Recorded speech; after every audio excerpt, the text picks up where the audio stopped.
मित्रों नमस्कार, मैं रविंद्र साथी जिज्ञासा ज्योतिष यूट्यूब चैनल में आपका स्वागत है। मैं बात करने जा रहा हूँ करवा चौथ व्रत की। यह व्रत कार्तिक मास में कृष्ण पक्ष की चतुर्थी को परंपरागत ढंग से प्रायः सुहागिने स्त्रियों द्वारा किया जाता है। संकष्टी चतुर्थी भी बोलते हैं इसको, करक चतुर्थी भी बोलते हैं और दाशरथी चतुर्थी भी बोलते हैं। करवा चौथ सभी लोग आम भाषा में सभी लोग को मालूम है। यह करवा चौथ व्रत पति के आयु के लिए पत्नी करती है और साल में यह व्रत पति के लिए विशेष करके पत्नियों के लिए होता है। बात करते हैं मित्रों, यह व्रत की क्या महिमा है, क्या पूजा विधि है, कैसे करना चाहिए। सुहागिन माता बहनों को यह प्रमुख व्रत है जो वर्ष में उनके लिए एक विशेष त्यौहार की भांति आता है। गरीब अमीर सभी जाति वर्ग और हर आयु की नववधू से लेकर वृद्धा और सुहागिने महिलाएं इस व्रत को करके अपने अपने पतियों के अच्छे स्वास्थ्य एवं दीर्घायु कामना करती हैं। इस व्रत उपवास में फलाहार नहीं लिया जाता है। निर्जला व्रत रखकर रात्रि में चंद्रोदय होने पर चंद्र दर्शन कर अर्घ्य देने और पूजा करने के बाद पूड़ी पकवानों से व्रत का पारण किया जाता है। इस दिन चंद्रमा के उदय होने की अत्यंत उत्कंठा मन में रहती है, प्रतीक्षा रहती है, जल्दी चंद्रमा उदय हो और मैं अर्घ दूं, जो इस दिन विलंब से उदय होता है। इस व्रत में धातु या मिट्टी के करुए से उदय होने पर चंद्र को अर्घ दिया जाता है। चीनी अथवा खाड़ के करवा विशेष रूप में इन दिनों बाजार में बने मिलते हैं। ये खाड़ के बने करवा किसी धातु के बने करवा के साथ बहुओं के पीहर से ससुराल में मिठाई, फल, वस्त्र आदि के साथ भेजे जाते हैं, इसलिए इस व्रत का नाम करवा चौथ कहा जाता है। यह व्रत बहुत ही सुहागिनों के लिए फलदायी है और स्नान के पश्चात प्रातःकाल से ही व्रत की तैयारियां शुरू हो जाती हैं। पूजा की सामग्री एकत्रित करके रखते हैं जिसमें सुहाग की समस्त वस्तुएं सम्मिलित होती हैं। दीवार पर भीगे चावलों से हल्दी डालकर पीसकर बनाए एपन से करवा चौथ माता का चित्र बनाया जाता है। आजकल कैलेंडर की भांति छपा छपाया ऐसा चित्र उपलब्ध होता है।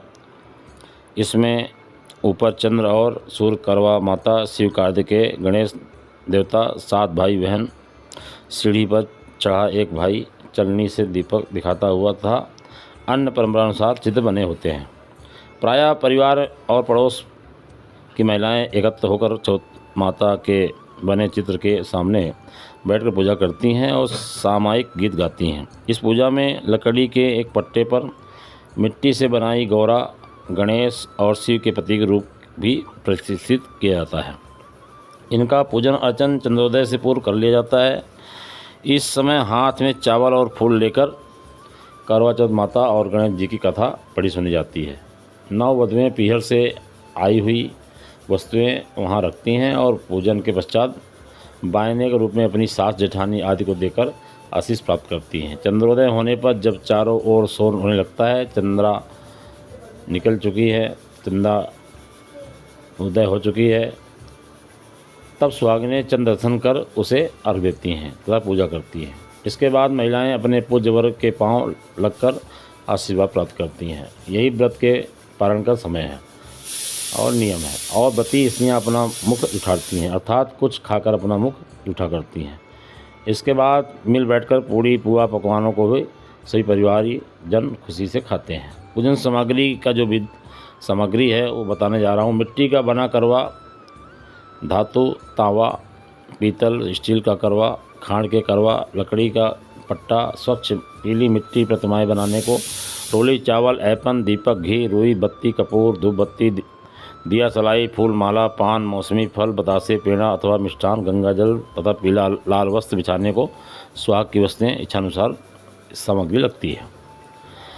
यह करवा चौथ का व्रत चंद्रोदय 1 नवंबर को यह करवा चौथ व्रत है। दिन बुधवार पड़ रहा है। बहुत ही अच्छा योग बन रहा है इस बार। रात्रि चंद्रोदय का जो समय है 8:17 है और पूरे भारत में 8:17 में ही चंद्रोदय होगा।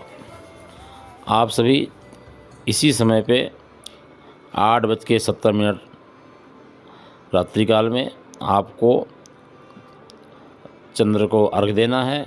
और जो आटे चालने वाली जो चलनी होती है, उस चलनी में चंद्रमा की तरफ चलनी को रख करके हाथ में, और उसके प्रकाश के बीच में पति का चेहरा देखना चाहिए और पति को प्रणाम करना चाहिए।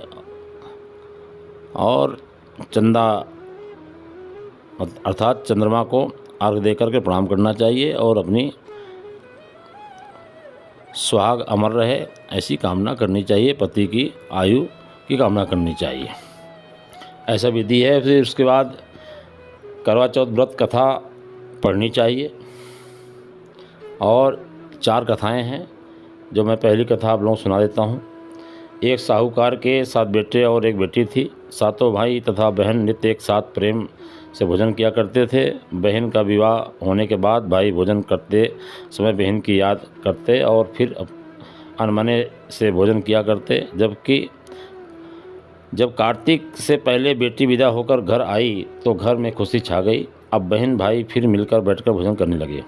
कार्तिक के पक्ष में करवा चौथ का व्रत किया जाता है। घर में लड़कों की बहुएं, माँ और बहन सभी ने व्रत रखा था। शाम को सातों भाई भोजन करने बैठे तो उन्होंने बहन को भोजन करने के लिए कहा। बहन बोली, आज वह तो चंद्रमा निकलने पर ही अर्घ देकर भोजन करेगी। भाई चुप होकर भोजन करने को तैयार हो गए, पर सबसे छोटा भाई बहन से बहुत प्यार करता था। उसने सोचा कि बहन चंद्र के निकलने तक कैसे भूखा रह सकेगी। उसने भाइयों से सलाह करके वृक्ष के सहारे सीढ़ी लगाई और चलनी के पीछे दीपक रखकर उसका प्रकाश चंद्रमा बता दिया और भोली बहन को अर्घ देने को कहा। भाइयों ने इस तरह बहन से अर्घ दिलाकर भोजन करने को कहा। बहन ने अपनी भाभियों से भी भोजन करने को कहा, किंतु उन्होंने भाइयों के द्वारा छल किया जाना बताकर ननद को भी भोजन करने को मना किया। फिर भी भोली बहन ने भाइयों के बहकाने में आकर भोजन कर लिया। बहन जब भोजन करने बैठी तो पहले ग्रास में बाल निकला, दूसरा कौर मुंह तक पहुंचने पर कुत्ते ने कान को फटफटाए। इस तरह 2 अपशगुनों के बाद भी बहन ने भाइयों के साथ कुछ भोजन कर लिया, लेकिन तभी उसकी ससुराल से उसके पति की तबीयत खराब होने की खबर आ गई। तब छोटे भाई को लेकर जब तक ससुराल पहुंची तब तक पति की मृत्यु हो चुकी थी। वहां उसकी मौत पर भारी कोहराम मचा हुआ था। माँ ने अपनी लड़की को ससुराल को भेजते समय समझाया था कि जब वह पति के गांव पहुंचे तो घर जाते समय रास्ते में जो भी पड़े व्यक्ति और स्त्रियां मिले उनके पांव छूती जाना और आशीर्वाद प्राप्त करना। उसने ऐसा ही किया। जब वह पति के घर पहुंची तो वहां का हाल देखकर वह हतभम्ब हो गई। मुख से एक बार चीख निकली और फिर वह गुमसुम सी एक और बैठ गई। उसकी सास ने उसे धरती पर पड़े पति के पास ला बिठाया। कुछ देर पीछे वह जोर जोर से डकारने लगी और बोली, हाय, भूल से व्रत को भंग कर दिया।